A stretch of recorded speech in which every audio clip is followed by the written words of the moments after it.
We're in Bristow, Virginia, about 45 miles outside Washington, D.C., at Youth for Tomorrow. It's a shelter for at-risk youth founded by Joe Gibbs, the former football coach for the Washington Redskins. It also provides education and counseling for at-risk youth. But since 2012, it has also sheltered unaccompanied immigrant children.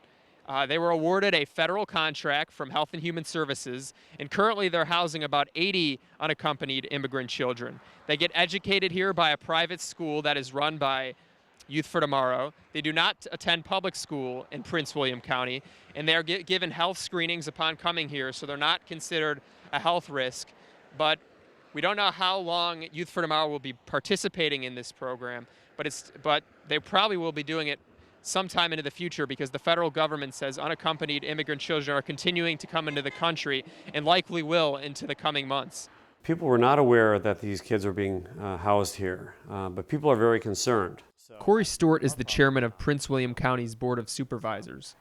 He doesn't blame Youth for Tomorrow for pursuing a federal contract. Well, we weren't really concerned that it was Youth for Tomorrow or any other organization. I mean, it's a private organization and it has a right to contract with the federal government. We're not disappointed in them. What we're disappointed in is with federal government failing to even notify us that they were going to be dumping this problem on us, putting these children in our community without even letting us know. I understand you had your county executive go and speak with HHS to learn more about the unaccompanied minors in Prince William County, and that there's only about 80 or so kids.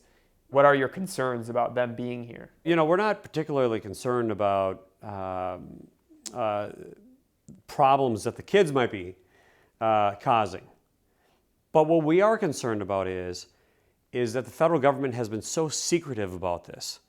And we don't know whether this is the tip of the iceberg.